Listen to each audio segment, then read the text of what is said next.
अभी तो विकास नहीं, निरसा विधानसभा का विनाश हो रहा है। जनप्रतिनिधि खुद रोड में खड़ा होके कोयला का गाड़ी पकड़ रहा है। सब अपना पॉकेट भर रहे हैं, लूटने में लगे हुए हैं। मैया सम्मान का जहां बात करें, सम्मान आप कहां कर रहे हैं? आप तो अपमान कर रहे हैं। निरसा विधानसभा में क्या नहीं है। बाहर से एक समय ऐसा था, बाहर से आके सब यहाँ काम करते थे। नमस्कार, आप देख रहे हैं K24 न्यूज़ हिंदी। हमारी मौजूदगी आज निरसा के निवर्तमान या पूर्व विधायिका रही श्रीमती अपर्णा गुप्ता जी से वार्तालाप है, जो कि विधानसभा में तमाम ऐसी समस्याएं चल रही है और ऐसी योजना भी आ रही है जो वास्तव में जिसको मिलना चाहिए वो नहीं मिल पा रहा है। विकसित काम अधूरा रह जा रहा है, विकसित काम हो नहीं रहा है। इसका मुख्य कारण मैडम से जानने का कोशिश करते हैं। आप लोगों का काफ़ी सवाल था कि मैडम से एक बार रूबरू हो करके हम लोग का सवाल पटल पे रखिए, ताकि हमारी चुनाव के बाद से मैडम से ना ही हम लोग के साथ संपर्क हो पा रहा था, ना ही आगे किसी प्रकार की जानकारी हो पा रही थी कि हमारे जो मूलभूत योजना है या सरकार से मिलने वाली योजना है, तमाम विकसित कार्य ठप पड़े हैं। तो जानने का कोशिश करते हैं। सबसे पहले मैडम हमारे चैनल में आपका चैनल को बहुत बहुत धन्यवाद, क्योंकि आपका चैनल के माध्यम से हम लोग बहुत जन समस्या, जो ज़मीन से जुड़ा हुआ जन समस्या को देखने को मिलता है, इसलिए आप सबों को बहुत बहुत धन्यवाद। मैडम, निरसा में अभी फिलहाल मतलब पूंजीपतियों का, जैसे कि कहा जाता है, हमारे दर्शक भी जानते हैं कि निरसा का विकसित अभी ठप पड़ गया है। क्या कारण हो सकता है? आपने भी इससे पिछले समय में आपने नेतृत्व किया विधानसभा का, तो क्या देख पा रहे हैं आप लोगों से मिल रहे हैं? देखिए, निरसा विधानसभा का नेतृत्व तो हम किए हैं। मेरे कार्यकाल में क्या काम हुआ है, नहीं हुआ है, ये निरसा का जनता देख रही है। अभी तो विकास नहीं, निरसा विधानसभा का विनाश हो रहा है। विकास तो कहीं देखने को नहीं मिल रहा है। ये जो ठगबंधन गठबंधन की सरकार है, या यहाँ के जो जनप्रतिनिधि वैसा सरकार को जो समर्थन कर रहे हैं, वो जनप्रतिनिधि खुद रोड में खड़ा होके कोयला का गाड़ी पकड़ रहा है।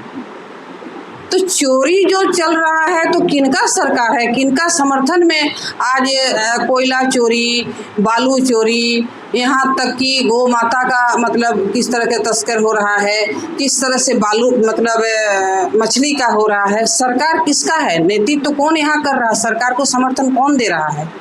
ये तो जनता देख रही है कि इसीलिए निरसा विधानसभा का जनता प्रतिनिधि बनाते हैं, सिर्फ चोरी को बढ़ावा देने के लिए। विकास कहाँ कुछ हुआ है? विकास के नाम से तो कहीं नहीं कुछ देख रहे हैं। चूँकि मेरे कार्यकाल में जितना भी अनुशंसा हमने किए हैं, उस अनुशंसा जो हुआ है वही काम सब अभी तक चल रहा है। चाहे रोड का बोलिए, चाहे और अभी देखिए बरबंदिया का पुल अब 26 लास्ट तक ये मतलब कंप्लीट हो जाएगा। चाहे हॉस्पिटल बोलिए, यहाँ का जितना भी हॉस्पिटल है और जो भी काम है, रोड, रास्ता, पुल, पुलिया का तो हमने जाल बिछा दिए हैं हमारे कार्यकाल में। तो बहुत सारा है जो अभी इनको ये देखना था कि हॉस्पिटल में दवाई नहीं है। आए दिन देखते हैं जितना भी हॉस्पिटल, चाहे हम पांडरा मोड़ का जो उप स्वास्थ्य केंद्र हमने चालू कराए हैं, लगातार आपने देखे विधानसभा में मेरा क्वेश्चन रहा, धरना रहा, आंदोलन रहा। हमने इस उप स्वास्थ्य केंद्र को चालू किए, हमने बारबंदिया पुल को चालू, हमने चाहे आमबोना का स्वास्थ्य केंद्र हो, जयपुर का हो, मदनपुर का हो, इसको हमने फिर से शुरू किए ही थे। चाहे रिपेयरिंग हो, चाहे डॉक्टर का बिठाने का हो, दवाई का व्यवस्था करने का, हमने जस्ट उसको शुरू ही किए थे। तब तक चुनाव आया, चुनाव के बाद हम थोड़ा सा ब्रेक हो गए। लेकिन अब इनका काम था ये सब हॉस्पिटल में सही से डॉक्टर बैठे, दवाई का व्यवस्था हो, पेशेंट का किसी तरह का कोई असुविधा नहीं हो, वहाँ एम्बुलेंस का व्यवस्था है हो, महिलाओं का जो गर्भवती महिला जाती है, ऐसे बहुत सारा पेशेंट जो है वो मतलब अभी हम देखने को मिल रहा है कि वैसा व्यवस्था यहाँ कहीं कुछ नहीं है। चाहे स्कूल का वही लापरवाही हो, चाहे स्कूल कॉलेज, शिक्षा, स्वास्थ्य, पानी, बिजली आंख मिचौली देख लीजिए है। बिजली का थोड़ा सा अगर हवा पानी हुआ, खंभा गिरा, तार गिरा, तो लगातार मतलब बिजली गुल खत्म। हम लोग देखे हैं जब हमारे रघुवर दास जी की सरकार थी, हम लोग तुरंत फोन करते थे और हम उसी दिन 24 घंटा के अंदर, 24 घंटा भी नहीं लगता था, ट्रांसफार्मर आ जाता था या बिजली का व्यवस्था सब हो जाता था। लेकिन आप देखिए घंटों अभी ट्रांसफार्मर का कोई व्यवस्था नहीं है, तार गिर जा रहा है, बहुत सारा ऐसा घटना भी घट जा रहा है जो देखने को मिल रहा है। माने किसी तरह का कोई विकास का काम नहीं हो रहा है। सिर्फ सरकार और सरकार में समर्थन जो एमएलए कर रहे हैं, चाहे मंत्री बने हैं, सब अपना पॉकेट भर रहे हैं, लूटने में लगे हुए हैं।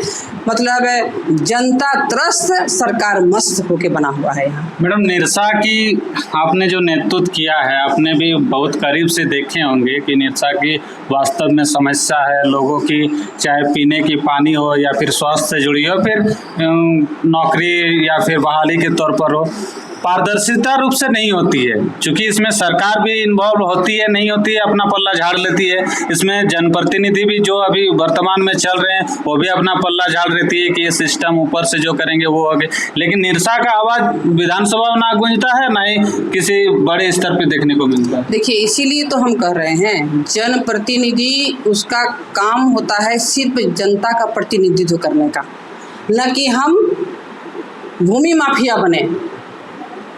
बहुत जगह देख रहे हैं जनप्रतिनिधि भूमि माफिया करके जमीन को अधिग्रहण कर रहे हैं। आए दिन आ रहा है अखबार में, आप लोग का चैनल के माध्यम से, मीडिया चैनल के माध्यम से सबको परेशान। हम भूमि माफिया अपने लिए सोच रहे हैं, हम जनता के लिए नहीं सोच रहे हैं। आप बोल रहे हैं कि पानी, बिजली, स्वास्थ्य, शिक्षा भी तो हम बोले। कहीं कोई इतना बड़ा गर्मी में देखिए, अभी जो गोविंदपुर और माइथन गोविंदपुर जलापूर्ति योजना जो हमारे कार्यकाल में हम बहुत हद तक आगे बढ़ा दिए थे काम को, मतलब धरातल में उतारने के लिए, लेकिन उस पर भी कोई विधानसभा में क्वेश्चन नहीं हो रहा, क्यों रुका हुआ है? हम तो अभी नहीं जा पा रहे हैं, हम तो उस विभाग का पदाधिकारी से मिल रहे हैं। लेकिन एक होता है ना जनप्रतिनिधि भाई विधानसभा में क्वेश्चन करने का, ये सब देखने को मिलता है, वो एक रिकॉर्ड रहता है कि हम हमारे कार्यकाल में कितना हम क्वेश्चन किए हैं। तो ये सब कहीं कुछ नहीं दिख रहा है। कहाँ का क्वेश्चन उठा रहे हैं? दूसरा जिला का क्वेश्चन उठ रहा है, दूसरा विधानसभा का क्वेश्चन उठ रहा है। क्यों भाई? आपको तो निरसा का जनता वोट दिया है, आप दूसरा जगह का, कहाँ बगोदर का, कहाँ और जगह का आप मतलब क्वेश्चन उठा रहे हैं, और निरसा में कोई समस्या नहीं है। इतना बड़ा बजट सत्र चलता है, महीनों का बजट सत्र चलता है, कहीं कुछ नहीं है। तो ये कभी कुछ काम किए नहीं है, बड़ा विकास बोले ना, कहाँ कौन सा काम विकास किए हैं बड़ा, और क्या करेंगे नहीं समझ में आ रहा है। इनका काम है सिर्फ यही, चुनाव आएगा, चुनाव हम वोट कैसे लेंगे उसका व्यवस्था में वो लगे हुए हैं। अभी सरकार की सबसे बड़ी योजना चल रही है, सरकार भी उसमें पीठ थपथपा रही है कि हम आगे कदम रख रहे हैं। मैया समन योजना से जुड़ी मामला है। आज भी आदिवासी राज्य के नाम से जाना जाता है झारखंड, लेकिन उन आदिवासियों को भी अभी तक उस तरह का अधिकार नहीं मिल पा रहा है जितना मिलना चाहिए था। क्योंकि मैया समान राशि एक सामान्य स्तर पर जाके पहुंच गई है और आगे और पटल नहीं बढ़ पा रही है। बहुत ऐसे महिला हैं जो वंचित है, वास्तव में वो पाने का हकदार है लेकिन नहीं मिल पाती है। इसमें अधिकारी भी कुछ नहीं कर पाते हैं और ऊपर से कुछ दबाव भी नहीं आता है। देखिए, मैया सम्मान का जहाँ बात करें, सम्मान आप कहाँ कर रहे हैं? आप तो अपमान कर रहे हैं। चुनाव के समय आपने प्रलोभन दिए इससे राज्य का, हमारे माता बहनों को और छात्र को, युवा को। घोषणा पत्र में आपने बहुत लंबा घोषणा पत्र दिखाए चुनाव के समय। जहाँ तक मैया सम्मान का बात है, मैया सम्मान आप बोले थे कि हम 2500 रुपया हम देंगे। आप कुछ बहुत बात आप दिए, अगर दिए भी, लेकिन अभी सबका काट रहे हैं। कुछ एक थोड़ा नियम दिखा रहे हैं कि वो कहाँ की लड़की है, बंगाल की है, ना बिहार की है, ना झारखंड की है, तो ये नियम करना पड़ेगा। ये चुनाव के समय तो आप तो कुछ नहीं किए।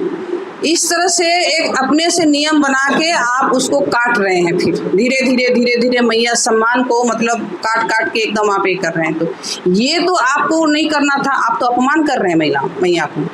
तो मैया का अपमान कर रहे हैं ना। मैया अपमान चुनाव में आपको करेगा, तब आपको समझ में आएगा कि माता बहनों का अपमान क्या होता है।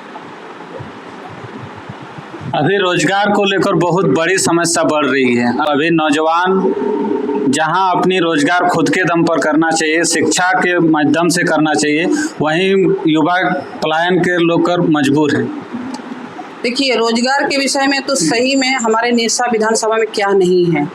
बाहर से एक समय ऐसा था, बाहर से आके सब यहाँ काम करते थे। अभी हमारे यहाँ के बच्चे बाहर जा रहे हैं काम करने के लिए। तो ये तो जनप्रतिनिधि को देखने का काम है कि हमारे यहाँ का जो युवा है, हमारे जो शिक्षित युवा हैं, जो जिस टाइप का काम कर सकते हैं, तो उनको यहाँ रोजगार का व्यवस्था करना चाहिए।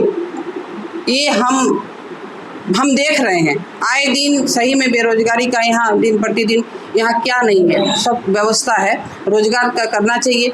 शिक्षा का जहाँ तक बात है, शिक्षा के विषय में भी जब तक बच्चे शिक्षित नहीं होंगे तब तक अपना हक अधिकार को समझ नहीं पाएंगे। तो बच्चे को शिक्षित करने के लिए यहाँ वो व्यवस्था होना चाहिए। जैसे हम 2005 में जब विधायक बने, और विधायक बनने के बाद हम कुछ समय के लिए साइंस टेक्नोलॉजी मंत्री बने थे। उस समय हमने गोपालगंज में जो पॉलिटेक्निक कॉलेज, हम खुद उस विभाग का उस समय हम मंत्री बने। जब हम साइंस टेक्नोलॉजी का मंत्री बने और बनने के तुरंत जैसे हम कुर्सी में बैठे, और मेरे ख्याल आया कि निरसा विधानसभा में शिक्षा को हमको आगे ले जाना है। और मेरे कार्यकाल में हम खुद जो गोपालगंज में जो पॉलिटेक्निक कॉलेज हम खुद बनवाए उसको, इसलिए कि हमारे बच्चे शिक्षित हो, यहाँ हमारे बच्चे जैसे बाहर नहीं जाए।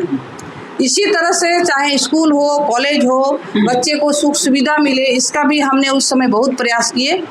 अभी का जनप्रतिनिधि, अभी का सरकार को भी इस विधानसभा में, अपना राज्य में जो युवा हैं, जो बेरोजगार हैं, जो शिक्षा के विषय में बाहर जा रहे हैं, वो व्यवस्था करना चाहिए। ये भी हम आपके चैनल से मांग करते हैं। मैडम, अभी राज्य में एक मुद्दा गरमाता जा रहा है और अभी फिलहाल थोड़ा सुस्त भी हो गया है कि पिछले दिनों कांग्रेस ने मतलब एक धरना दिया था राज्यसभा को लेकर के, परिमल नाथवानी जी का अवैध मतलब करने के लिए दबाव डाल रहे थे।